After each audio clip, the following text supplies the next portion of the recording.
प्यारे विद्यार्थियों नमस्कार। 10वीं कक्षा गणित के दूसरे चैप्टर की प्रश्नावली 2.3 के 5वें सवाल में आपका स्वागत है। तो आइए 5वां सवाल देखते हैं।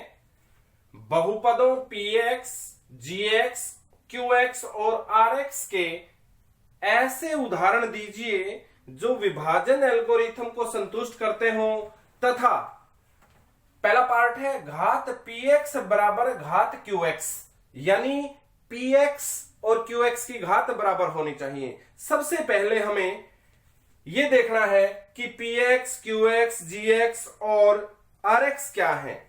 तो इसको देखने के लिए px अंदर वाला होता है, gx भाग देने वाला भाजक भाज्य और qx भागफल और rx शेषफल। तो हमें यह बताना है पहले क्वेश्चन के अंदर कि कुछ ऐसे उदाहरण दीजिए जिसमें px की घात और qx की घात बराबर हो। तो यहां से देखने से पता चलेगा इसकी घात और इसकी घात दोनों बराबर होनी चाहिए, यानी इस पॉलिनोमियल की पावर और इस पॉलिनोमियल की पावर किस शर्त पर बराबर हो सकती है। वो सिर्फ एक ही शर्त है कि जो भाजक है, जो gx है, उस gx की पावर या शक्ति या घात 0 होनी चाहिए। यदि gx की घात 0 हम ले लेते हैं तो px और qx की घात अपने आप बराबर आ जाएगी और ऐसे अनेक उदाहरण होंगे। दूसरे शब्दों में हम ये भी कह सकते हैं कि जो gx है वो अचर पद होना चाहिए। अचर पद, क्योंकि अचर पद की घात अपने आप में ही 0 होती है। अचर पद कोई संख्या होती है। आइए हम उदाहरण के द्वारा इसको स्पष्ट करते हैं। अनेक उदाहरण इसके लिए जा सकते हैं। जैसे मान लो पहले पार्ट का, मान लो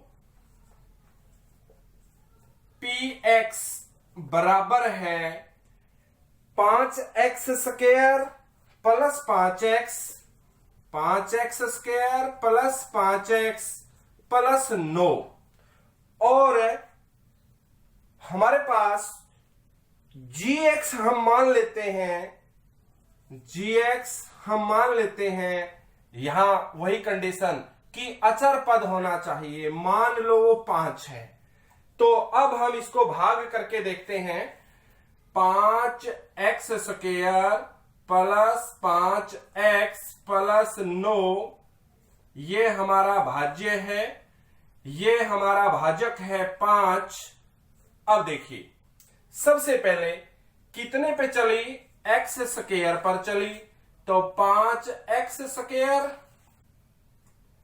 कैंसल, आगे 5x, फिर उसके बाद प्लस प्लस प्लस, तो कितने पे चली, x पर चली, तो 5x sign change, 5x minus 5x plus cancel, अब उतारा 9, तो प्लस प्लस प्लस 5 एकम 5 शेष 4।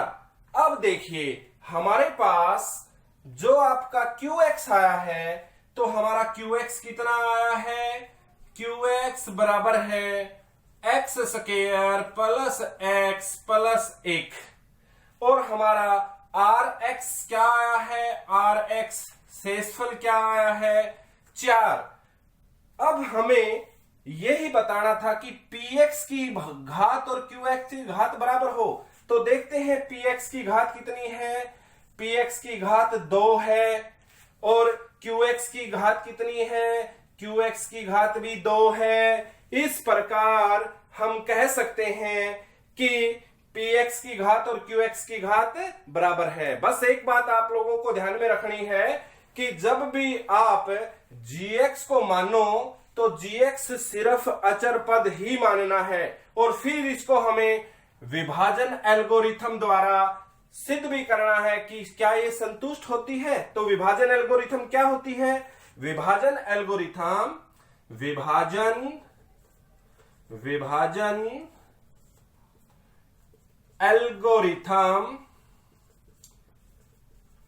से विभाजन एल्गोरिथम से क्या है? विभाजन एल्गोरिथम ये कहती है कि px बराबर होता है gx गुणा qx plus rx।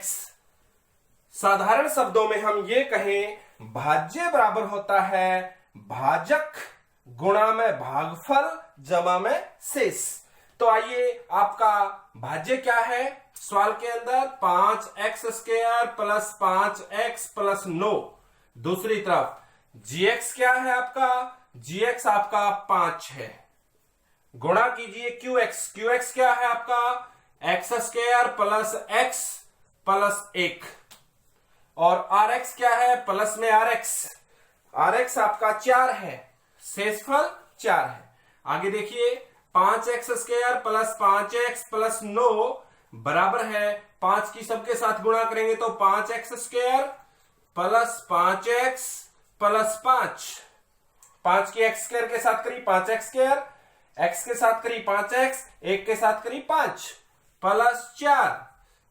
5x² plus 5x plus 9 बराबर है 5x² प्लस 5x प्लस 5 और 4 9। तो देखिए, लेफ्ट हैंड साइड और राइट हैंड साइड दोनों बराबर हैं, तो left hand side is equal to right hand side. तो हम कह सकते हैं कि विभाजन एल्गोरिथम को भी संतुष्ट करते हैं। तो अब आइए दूसरे पार्ट की ओर चलते हैं। तो दूसरे पार्ट में भी हमें क्या बताना है? दूसरे पार्ट में हमें बताना है कि qx और rx की घात बराबर हो। तो qx और rx इन दोनों की घात बराबर कब होगी? इन दोनों की घात बराबर तब होगी जब इससे इसकी घात बड़ी हो। तो मान लो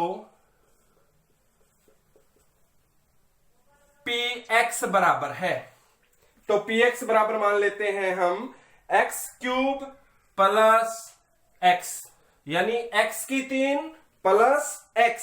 और gx बराबर मान लेते हैं x²।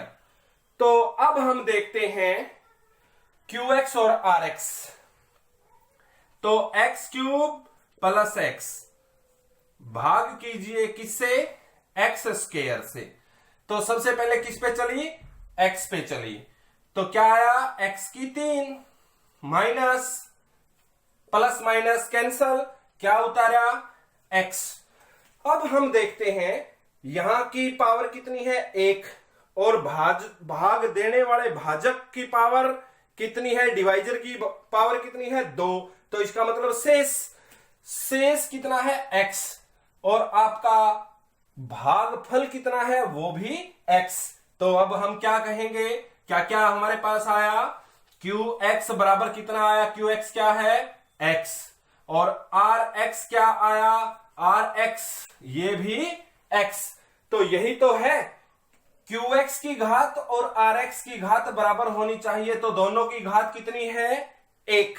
तो इस प्रकार हम इसको भी हल कर दिया। अब आगे आपने विभाजन एल्गोरिथम का प्रयोग करके इसको सिद्ध करके भी दिखाना है। तो देखिए, px बराबर है gx गुणा में qx जमा में rx, यानी शेष। तो हमारा px क्या था? x की 3 प्लस x बराबर है gx कितना है? तो gx हमारा माना था x² गुणा में qx कितना है? qx हमारा x प्लस rx कितना आया? rx भी x। तो x की पावर 3 प्लस x बराबर है x की 2 गुणा में x, यानी x की 3 प्लस x। तो अब हम देखते हैं left hand side is equal to right hand side, इसलिए हम कह देंगे कि विभाजन एल्गोरिथम को भी ये संतुष्ट करता है। तो आइए अब हम थर्ड पार्ट की ओर चलते हैं। तो थर्ड पार्ट में क्या है? थर्ड पार्ट में ये कहा है कि जो Rx है, शेष है, उसकी घात हमें शून्य होनी चाहिए। तो इसके लिए हमें सबसे पहले मान लो px बराबर है, यही मान लीजिए x की 3, लेकिन एक चीज यहां माननी पड़ेगी, जब शेषफल शून्य हो तो लास्ट में हमें कोई भी अंक मानना पड़ेगा, कोई भी अचर पद मानना पड़ेगा। आगे हम कुछ भी मान सकते हैं, लेकिन लास्ट जो टर्म है, लास्ट जो पद है, वो हमें एक संख्या माननी पड़ेगी। मान लो 1 है। मान लो px बराबर क्या है? x की 3 प्लस 1, और gx क्या है? मान लो gx क्या है? x square. अब इसको निकाल के देखिए तो क्या है? x की 3 प्लस 1 भाग कीजिए x स्क्वायर से, तो कितने पे चली? x पे। तो x की 3 कैंसल, यहां क्या बचा? 1। तो हमने देखा कि Rx की घात कितनी है? शून्य। क्यों? क्योंकि 1 है, और किसी भी संख्या की घात हमेशा शून्य ही होती है। अब हम इसे विभाजन एल्गोरिथम में रख के देखते हैं। विभाजन एल्गोरिथम क्या कहती है? px बराबर है x की 3 प्लस 1 बराबर है gx क्या है? x स्क्वायर गुणा में qx क्या आया है आपका? x प्लस शेष यानी 1। x की 3 प्लस 1 बराबर है x की 3 प्लस 1। इस प्रकार हम कह सकते हैं left hand side is equal to right hand side, और हम कह सकते हैं कि विभाजन एल्गोरिथम को भी संतुष्ट करते हैं। तो इस प्रकार आपकी ये एक्सरसाइज भी पूरी हुई और आपका ये सेकंड चैप्टर भी पूरा हुआ। तो आज इतना ही, आगे फिर मिलेंगे। धन्यवाद।